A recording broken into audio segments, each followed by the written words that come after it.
Hey, what is up ladies and gentlemen, I'm Sonic the Hedgehog here, and looks like those two different colored toads are just sitting there, just have some nice chilled, relaxed little moment, until whenever they realize that they must keep an eye on Princess Peach the whole entire time. So anyways though, and I'm from the likes of the one and only from the likes of the Muxy Toys videos, as to be expected at this point folks.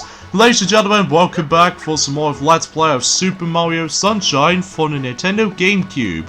So last time we have managed to have arrived at Delfino Plaza for the first time, and able to realize about the fact that we ended up in prison for quite a while, and then after we able to set free, that we must do the ultimate task by simply able to clean up this whole entire mess of the entire Delfino Plaza, and we did manage to discover the real culprit of the actual thing, which appears to be by the forms of the doppelganger of Mario himself, according to the forms of kidnapping Princess Peach and stuff. So today for this episode is the fact that we're about to be heading back onto the forms of Bianco Hills, as you can see right there, to take on this second episode, which is, as you can see on screen, Down with Petey Piranha. So yeah, let's get to it. It's like the exact same mission as the forms of how it does it on the first episode, except rather than just taking on the forms of the actual hill part, instead we need to able to, well, make our way through to the actual windmill itself. So even then, because you can also do that in episode 1 as well, if you really want to go for a speedrun tactics, but for me though, I always gotta do this in a chronological order by going through one mission to another, so I feel like trying to able to go for that specific order. So even then, you know, just like how it does in the forms of the rest of the 3D Mario games for sure, the only two exceptions are, or three exceptions I should say, from Super Mario 64, Super Mario 64 DS, and recently Super Mario Odyssey. So either way, that might be a little bit more of a subsequently missions choices as far as I'm most likely concerned of, but I digress. Excuse me, I've got something in my throat there because I just keep on eating some more chili dogs every once in a while, but either way though, I've now finally gone back to this after 2 days ago actually, recently. So, oh yeah, one thing I totally forgot to mention about this is that every time you come across into these certain, marks, as you can see right there, not only if you're trying to able to get rid of the actual graffiti stuff, but also it actually gives you the another sort of collectibles, which this time around is those blue coins. You remember the blue coins from Super Mario 64, right? They actually awfully give you 5 coins. Well, this is for a currency for, well, I'll explain more about it into whenever we continue things on with this Let's Play. So anyways, let's get onto the top of the windmill and manage to bump into Petey Piranha himself.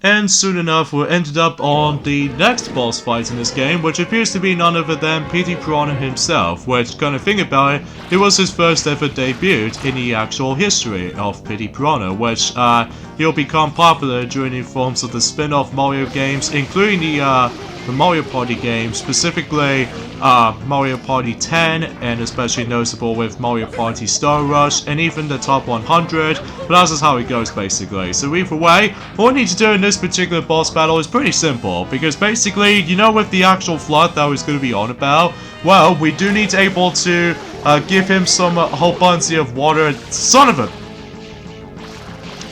I really hate these guys, these little gooey stuff. Anyway, yeah, we need to fill him up, and then once he's filled up with his actual stomach and everything, his weak spot shows up, and it's your chance to able to ground pound his, well, his weak spots during the actual belly button part. So even then, and then you have to do it like 3 times. So that's all pretty simple, self-explanatory stuff. So even then, there's not much anything else difficult about this particular boss fight, apart from those little jelly-looking kind of creatures. I don't know what they usually call them, but anyway.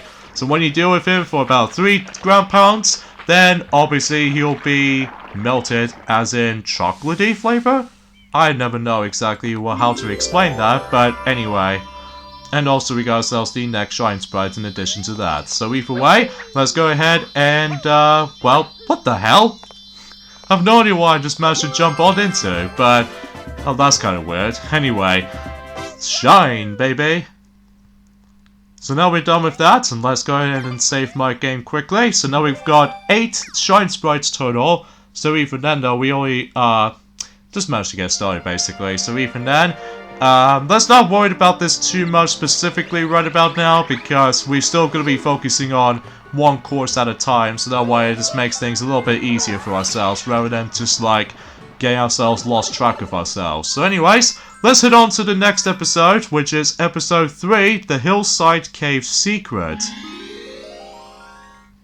Gee, I'm really looking forward to this kinds of stuff like this, because, well, you'll find out soon enough whenever we're able to come across into one. So either way, all we need to do is basically we need to make our way to the actual cave itself. So even then though, but before we do that actually, we'll just double check on certain stuff, most notably with, of course, the blue coins that we're going to be finding throughout. So either way, unlike the forms of how it does on Super Mario 64 counterparts of those blue coins, they're usually there for the sake of the forms of a coin collectathon. Like, you can able to actually use that for such an advantage to able to get yourselves 100 coin Power Star and stuff like that. Spoiler warning, this game still retains the 100 coin Shine Sprites returning. However though, it's going to be a little bit more different this time around, because you see, unlike the forms of Super Mario 64, they can simply able to actually do whatever one mission you want to go to. In here, you have to go through one specific mission this time around in order to actually achieve the 100 coin Shine Sprite, which as a result, it just makes things a little bit longer, especially noticeable how it's like time consuming, unlike Super Mario 64. But it doesn't bother me that much though, because either way, we'll get more about it whenever we, you know, continue on with this. So, hey, what the? Ah, you doppelganger of myself, you stole my flood. Yes, ladies and gentlemen, we are completely floodless from now on, because as you can see, we ended up on the obstacle course, and oh man, this music, man, it is so catchy looking. Yeah, because basically in these little segments, we need to go through a series of platforming stuff, most notably with shifting platforms, shifting cubes, and all that stuff, but the ultimate challenge is to just do not fall off. But if you do fall off, well, luckily for you, unlike the regular missions throughout the game, if you somehow die in the normal missions in this game, you get kicked out of the actual level. Whilst in here, as well as from the likes of some of these sky levels, basically, you'll be able to go all the way back to the beginning of that segment. So either way, because chances are though, just like, well, it's kind of like unlike in the Super Mario 64, where in the majority of the missions, every time you die, basically you get kicked out of the painting and you have to go all the way back to the beginning of the actual thing. So even then though, is it necessary to get that extra life right there? Let's not get after that. So anyways, let's go ahead and obtain the next Shine Sprite, the 9th Shine Sprite, if you will. So, even then though, it's pretty simple and self-explanatory. The ultimate challenge, I feel like, is the actual controls and physics sometimes, because, well, whenever we get onto the forms of the later missions later half, well, this is where it gets a little bit too tricky for the most part. Well, I say tricky for the most part because the beginning, especially noticeable whenever we get to the next set of few worlds, it might not be too shabby for the most part, but we'll save that for later. Episode 4, Red Coins of Windmill Village. Now, if you guys are probably thinking, are you going to show off some of the... Excuse me. Are you going to show off those secret Shine Sprites in this game has to offer? I'll show that off until the next world, because not now though, because I'll be saving the, those particular 2 secret Shine Sprites until whenever we do some multitasking stuff. Specifically, the red coins, well, I usually say red coins most likely because, well, we'll explain more about it in just about right now. Returning from Super Mario 64 is, of course, the 8 red coin missions, where, just like the ones and how it does in Super Mario 64, we need to obviously collect all 8 red coins, because if you do collect all 8 of them, then the Shine Sprite will appear. But even then, that's how it goes basically. Although it doesn't go completely out of the way when it comes to likely it no longer gives you 2 coins this time around compared to the forms of how it does it in well, in Super Mario 64 for your coins total count, but it was there for the sake of the missions department as far as I'm most likely concerned. So even then though, let's just go ahead and just hover things through and just grab this next red coin. So yeah, there's not much else I could really say about this point today, guys, apart from the fact that today's day is the 4th of the 4th of March today. So either way though, not much else has been going on, I'm afraid, guys, apart from the fact that Piglet has already mentioned about this since during the forms of Yoshi's Crafted World recently for this particular point, because basically yesterday that the Nintendo Switch has become 3 years old now. So even then though, pretty curious to see what's going to happen next in the majority of the forms of 2020 for the Nintendo Switch, despite how quiet and short-dead that is when it comes to news, updates and anything like that. Unfortunately, because sometimes we have to deal with the forms of some awkward moments, which, kind of thing about it, it's basically 2016 all over again, but just with the forms of likely just, I don't know, just anything. So anyways, in certain occasions, that the one I'm going to be doing right now is to spray the actual X mark. Basically, it just shows us the actual blue coin appears onto the other side of things. But you have to be fast though, because if you don't be fast enough, then obviously the blue coin will disappear. Although luckily, the actual thing still respawns every time you do not become fast enough. The only best advice for this is the fact that if you manage to spray the floor and everything with the flood, basically you can able to actually get a lot of emphasis on that water dashing department by simply able to dive to it, which I certainly think that the diving and maneuvering in this game is actually probably the best ability in this game, because you can seriously able to actually do the most insane amount of the diving stuff, unlike just only for one time for Super Mario 64. At least I've noticed this already, but either way though, I haven't really played that much of Super Mario 64 since 2016, which is almost like 4 years ago actually, which ever since when Mickey Mouse did already tackle for that particular Let's Play on that particular year, just for the sake of the retrospective of if it's a possible the next 3D Mario game will be announced, specifically, you know, for Super Mario Odyssey until 2017, so. But I digress. So before you're able to get that Shine Sprite, we need to grab this next blue coin, which is now the 9th of them so far. Okay, in each and every single world, the only exception is of course the hub world, especially noticeable towards the end of the game. Each of every single world does retain 30 of them, which means that we must able to collect all 30 of those blue coins on specific conditions. Specifically, some of them are usually well hidden for those, you know, the actual doppelganger Mario marks as far as I'm aware. And also same applies to the pretty well spotted in certain areas. And also same applies to the forms of, oh, son of a gun. I really hate those wind enemies. They're kind of annoying in this game, because sometimes if I was going to be able to go through, well, we'll explain more about it whenever we get into the forms of towards the end of this world, basically. The only thing I loved about the forms of Delfino Plaza, and especially noticeable in each and every single world if you can clearly tell, most of these worlds, specifically Bianco Hills, that we can able to see the different areas throughout the forms of the connected islands. So either way, we'll explain more about it whenever we're able to get onto this next world, until likely next set of videos beyond, so. But then again though, this is going to be uploaded in during and every Mondays, Wednesdays and Fridays potentially, so even then though, that's how it goes. Alright, so the next episode we have is episode 5, Petey Piranha Strikes Back, which, fundamentally speaking, if you think we've done with Petey Piranha as of now, turns out he was still there. But this time around though, he is now in a different area rather than just in the actual windmill, because we've already taken down already in the actual windmill itself. But before we do that actually, oh yeah, there's that one thing I totally forgot to mention about this ever since the beginning of this Let's Play. Another cool thing about the forms of this game is the fact that you can able to get a lot of emphasis on spin jumps, where that was before when Super Mario Odyssey was a thing, I'm presuming. And also same applies to Super Mario 3D World as well. They get a huge emphasis on spin jump most of the time. Whilst in this game, it's pretty much almost like a godsend whenever you're trying to perform some certain shortcuts, as far as I'm aware. For most other speedrun tactics, as far as I've looked upon certain of those Super Mario Sunshine speedrun videos and stuff like that for that nature. But it's kind of tricky to pull off when you're trying to execute it properly.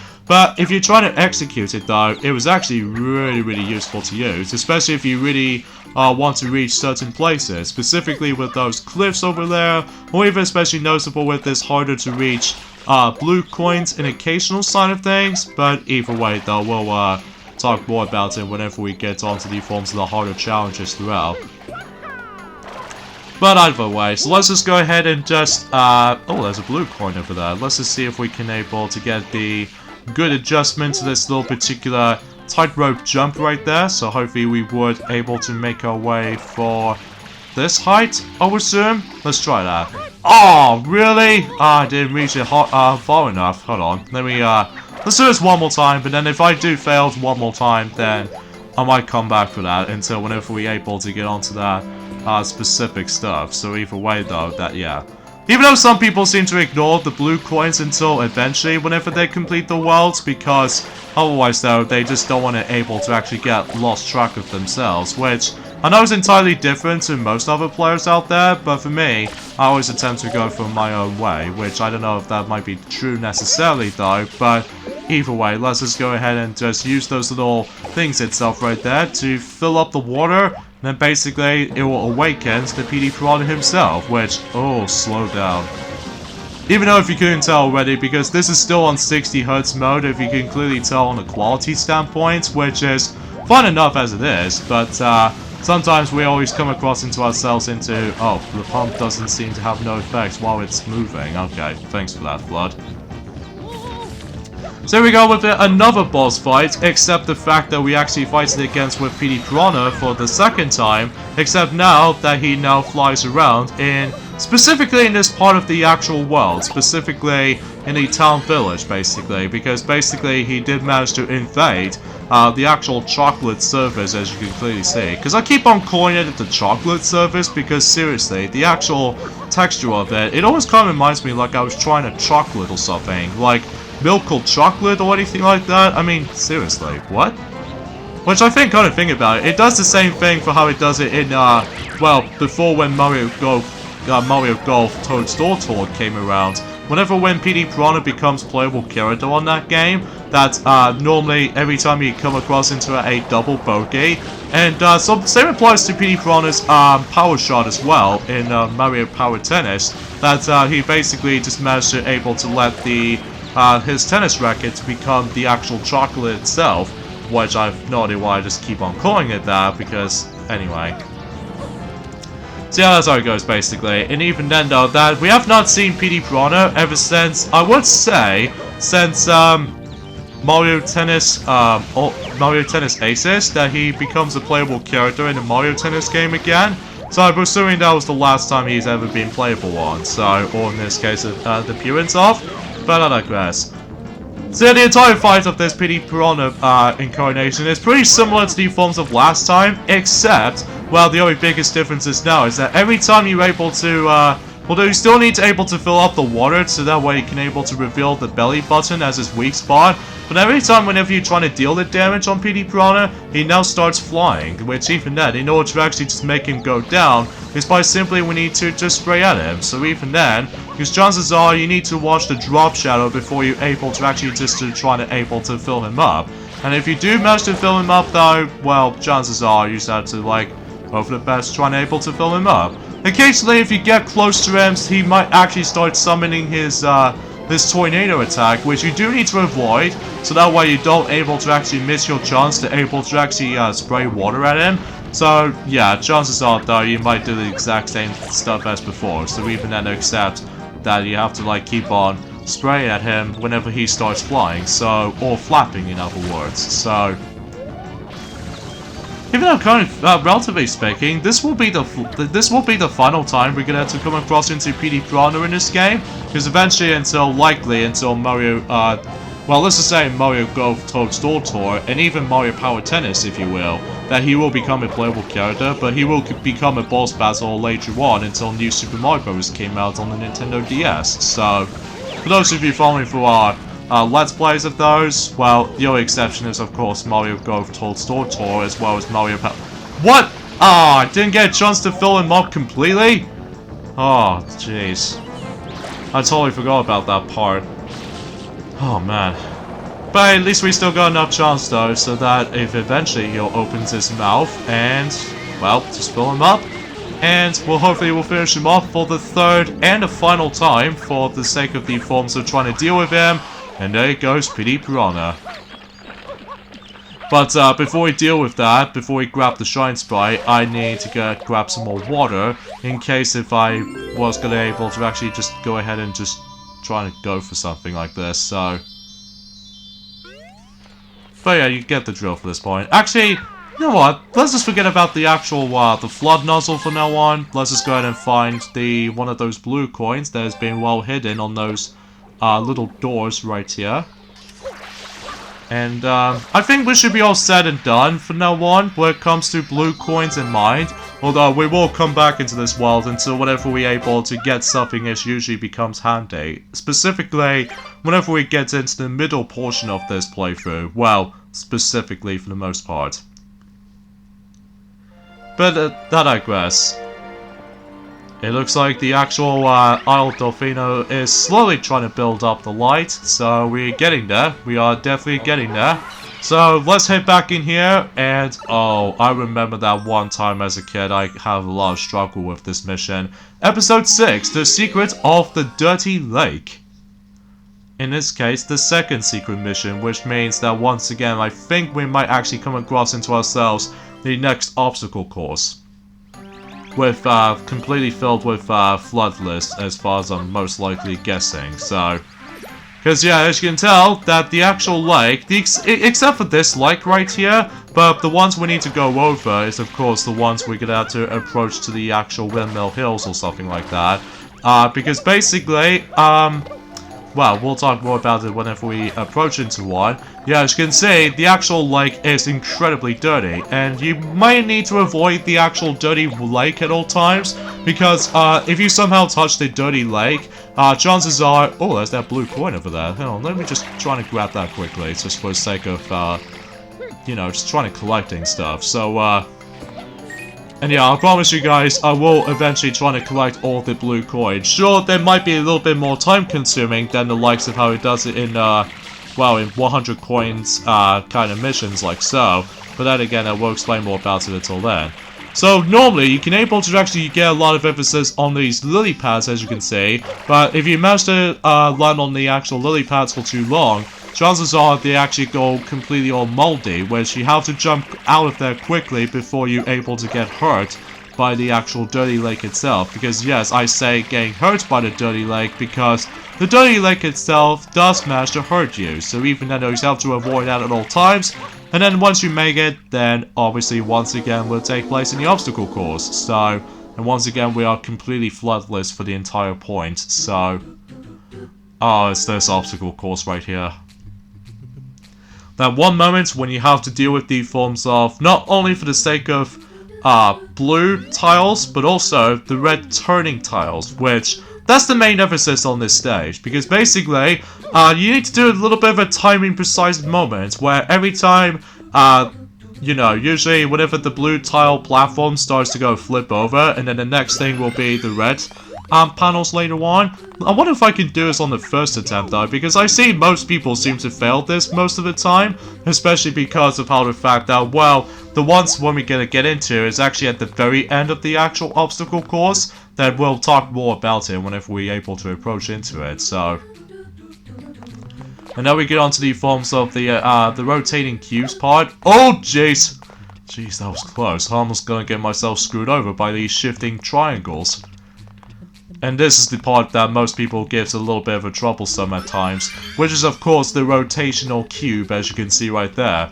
And the only advice for this though, try not to jump, because otherwise if you dare jump, you'll end up falling off and you have to restart this obstacle course again. So, just my only advice for this point. This is the only hardest part that most people seem to find it a little bit difficult, because, well, it's all just a matter of time, just trying to able to guess of what the patterns that you have to put up with the actual timing requirements. So let's get to it. So let's jump onto here, and then as soon as where the blue panel starts to flip, then just hit back onto here, and just hit back onto the red flip panels, and just do one first to another. I really recommend you not doing this the fastest way possible, especially I probably not recommend the spin jump method because sometimes the spin jumping maneuvering can get pretty tricky to maneuver, so... Oh! First attempt on this particular mission, and don't screw up because if I do slip up, then, well, I will be pulling my hair out. Well, despite I've got my 6 spines, or I don't know. I'm just the fastest hedgehog after all, I just need to chill. Anyway, now we're done with that, and yeah, looks like the actual shrine is almost gonna build up, specifically when it gets to the statue itself, until after we're done with the next mission. So let's head back in here and do the 7th episode. Episode 7, Shadow Mario on the Loose. Is that his name? That's his real name, Shadow Mario? It could be, I wonder. Or maybe, if he is Shadow Mario, then, well, we just have to deal with him. So yeah, in each and every single time, whenever you come across into episode 7s in every single world, I'm presuming for this matter, that you always have to come across into those kinds of missions and, oh geez, slowdowns, man. I mean, sometimes it always becomes laggy most of the time, but even then, whenever I'm trying to do this on 50Hz mode, I don't know why I can tell what's the difference, but I digress. So every time you come across into Shadow Mario, basically it's your chance to able to spray at him multiple times until he starts to able to, like, fall off or fell down. You know, kind of like how he did from before, where, except the fact that Shadow Mario does not kidnap Princess Peach, so even then, it's just entirely up to me, so that we can able to chase after him. So either way, not that bad, honestly, though, apart from the fact that every time you get hit by them, you get slowed down a little bit. I'll remember this. And every time you're able to finish him off, son of a biscuit, stupid pokey head. Anyways, let's grab that Shine Sprite, and we be good to go. So 13 of each Shine Sprite and blue coins total so far, so naturally speaking, we are getting there for the sake of progression, so how's that for that one?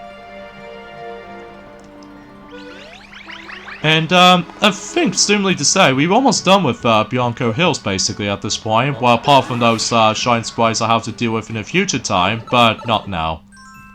Alright, on to episode 8, the red coins of the lake. So it's like a continuation of those red coins again, except, well, it's now going to take place in the actual lake, rather than just onto the village.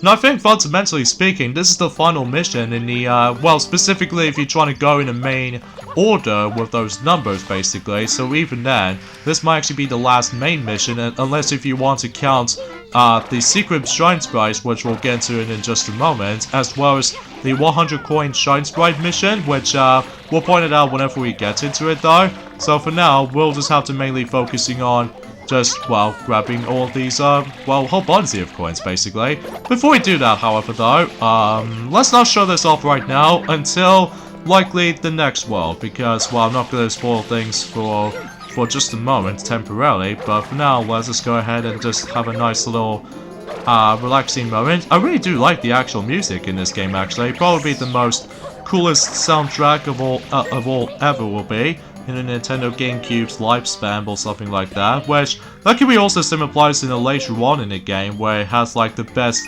musical pieces of all time in my opinion when it comes to the Nintendo GameCube selections of games themselves. Aside from that brilliant soundtrack in Super Smash Bros. Brawl, intense beautiful atmosphere music from Metroid Prime, and creepy atmosphere on Luigi's Mansion, and even especially noticeable with— oh, what? I really hate when that happens, of course, just to be expected, just like the actual retro video game system, and that was of course, every time whenever we get hit, we always get a knockback occurrence, which even then, it does come problematic, I feel like, but it doesn't bother me that much though, because, well, assuming if you want to able to go in the fastest time as possible, if you like to precise for this point, but usually I'm just always gonna go too fast and speedy and stuff like that. I always hated going super slow and notch, but I digress. So let's go ahead and just spray from here with the actual fresh lily pad this time, rather than just the dying lily pad. So yeah, everything else should be fine and self-explanatory for the most part. So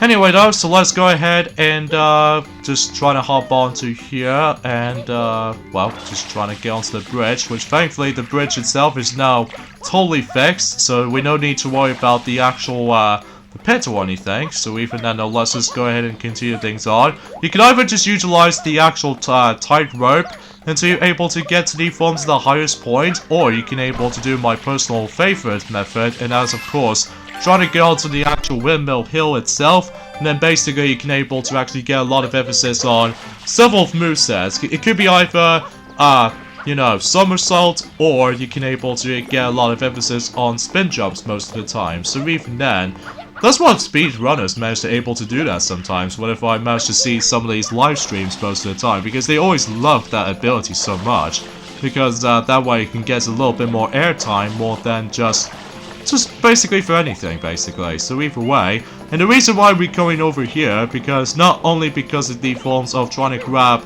the 2 remaining red coins, but also I've noticed there might be a blue coin that's going to be well hidden somewhere at the top of the windmill, which is actually on the exact same spot whenever we did manage to fight against with the Petey Piranha and stuff like that. Which basically, because this, for instance, that we can simply just reach higher from here, and then basically we come across into this Pokey here and kill him, and basically you get yourselves a blue coin, just like always. Because kind of think about it though, whenever when oh, can I even make it? Can I even make it? Can I even make it? Yes, I made it! Ah, my dreams do able to actually make me proud. Anyway, so before we grab this blue coin, let's grab that the 7th red coin, and we'll go ahead and grab this blue coin right here. So that is the 16th one. So hopefully we'll try to grab the amount of those blue coins as we can. Although it might actually confuse most players if I was going to do this method, probably because of how the fact that, well, I've seen several other YouTube videos they're able to actually notice by this point, but I just have no idea why they're just, I don't know.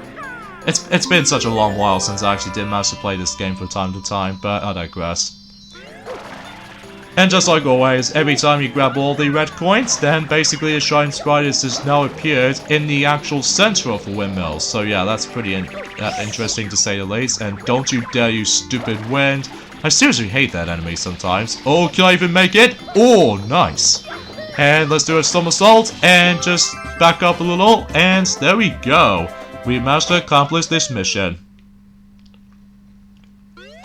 And let's go ahead and save and continue.